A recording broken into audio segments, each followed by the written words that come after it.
وضاحت کے ساتھ بتا دیا کہ ایک عالم محدود نہیں ہے نماز جنازہ یا تکبیر یا پھر نماز کے اہتمام اور چند بنیادی چیزوں تک. اس سے زیادہ بھی کچھ کام ہے. آپ کے نکاح اور طلاق کے علاوہ بھی وہ کام آ سکتا ہے. آپ کے معاشرے میں بڑا کردار ادا کر سکتے ہیں. قاری صاحب ایسا ہے، اور اگر ایسا ہے تو پھر ہم کیوں متنفر ہوتے جا رہے ہیں عالم دین سے؟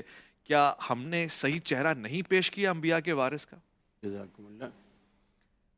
پہلی بات تو یہ ہے کہ خود قرآن پاک میں اللہ رب العالمین نے بھی فرمایا کہ انما یخشی اللہ من عبادہ العلماء.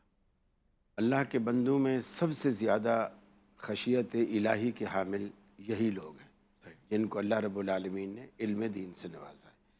جو آپ کا اصل سوال ہے اس کو اگر ہم رسول اکرم صلی اللہ علیہ وسلم کے دور سے دیکھیں تو بالکل ہمیں یہی نظر آتا ہے جس طرح کہ محترم ڈاکٹر صاحب نے فرمایا. اللہ کے رسول صلی اللہ علیہ وسلم رسول تو ہیں، لیکن مسجد نبوی کے آپ امام بھی ہیں، مسجد نبوی کے آپ خطیب بھی ہیں، اور پھر آپ فوج کے کمانڈر ان چیف بھی ہیں، پھر آپ عدالت کے سپریم کورٹ کے جج بھی ہیں. کیا بات! یعنی وہ ساری چیزیں جو ایک مسلمان کے اندر، ایک عالم کے اندر، ایک حکمران کے اندر ہونی چاہیے، وہ ساری چیزیں کما حق ہو آپ کی ذات کے اندر موجود ہیں. پھر آپ جب دنیا سے رخصت ہوتے ہیں، آپ کے بعد صدیق اکبر رضی اللہ تعالیٰ عنہ تشریف لاتے ہیں، تو وہ بھی انہی اوصاف کے ساتھ، وہی ذمہ داریاں کہ وہ آپ مسجد نبوی کا ممبر بھی ان کے پاس ہے، مصلی بھی ان کے پاس ہے، قضات بھی ان کے پاس ہے. وہ اپنی سہولت کے لیے اگر کوئی کسی کو قاضی بناتے وہ ایک الگ بات ہے، لیکن لوگ تو آتے ہیں فیصلے ان سے بھی کراتے. مفتی بھی آپ ہیں، فتوے بھی دیتے ہیں، اور سپہ سالار بنے ہوئے جنگ کے جو کسی کو بھیجنا ہے، کسی کو روکنا ہے، کسی کو سپہ سالار بنانا ہے، وہ بھی آپ تشکیل دے رہے. وہ سارے چیزیں جو ہے وہ ادا کر. اسی طرح سیدنا فاروق اعظم، اسی طرح سیدنا عثمان غنی، اسی طرح سیدنا علی المرتضیٰ، اسی طرح سیدنا معاویہ رضی اللہ تعالیٰ عنہ.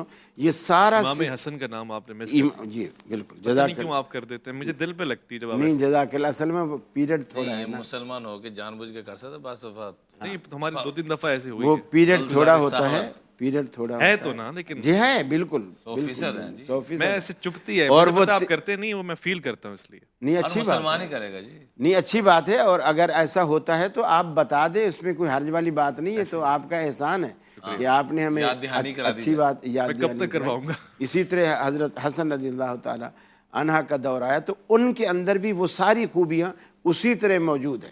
تو یہ تو ایک یعنی آج کے معاشرے کی کم ظرفی ہے کہ انہوں نے علماء کو ایک ایسے ہلکے اور چھوٹے کام کے لیے سمجھ رکھا ہے، ورنہ علماء کا تو کام اور ذمہ داری بہت بڑی ہے. حتیٰ کہ اللہ کے رسول صلی اللہ علیہ وسلم نے یہ تک فرمایا کہ عالم کی مثال ایسی ہے، اگر تم اس کی صحبت میں رہو گے تو فرمایا ایک عطار کی سی مثال ہے، جو عطر والا ہوتا ہے نا. تم فرمایا اس کے پاس جاؤ، اس کی دکان پہ عطر نہ خریدو، لیکن عطر نہیں بھی خریدو گے نا، اس کی دکان پہ بیٹھے رہو گے، کوئی دوسرا آئے گا خریدے گا، کوئی اس سے چمیلی مانگے گا، اس کی بوتل کا ڈھکنا کھولے گا، آپ کو چمیلی کی خوشبو آئے گی. کوئی گلاب مانگے گا، اس کا ڈھکنا کھولے گا، آپ کو اس کی خوشبو آئے گی. جتنی بھی خوشبوئیں اس کی دکان پہ رکھی ہیں وہ دیتا لیتا رہے گا، آپ کو خوشبوئیں مفت میں آتی رہیں گی. آپ کی پوری زندگی، پورا وجود سمجھو ایک معطر ہو جائے گا وہاں بیٹھے بیٹھے.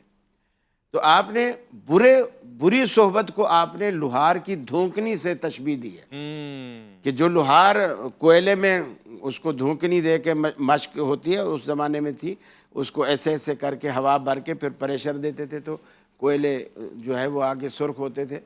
تو فرمایا اس کے پاس اگر بیٹھو گے دھواں بھی تنگ کرے گا، گرمی بھی تنگ کرے گی، کوئلے کی چنگاریاں بھی آ کر تمہارے جسم کو بھی تکلیف دیں گی اور کپڑے بھی جلائیں گی. تو اس طرح علماء کی جو مثال ہے وہ ایک عطار کی سی ہے.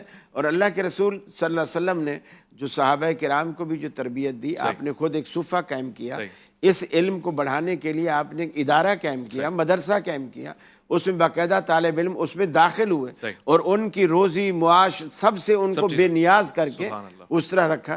آپ کی سبحان اللہ بتا رہی ہے کہ میرا ٹائم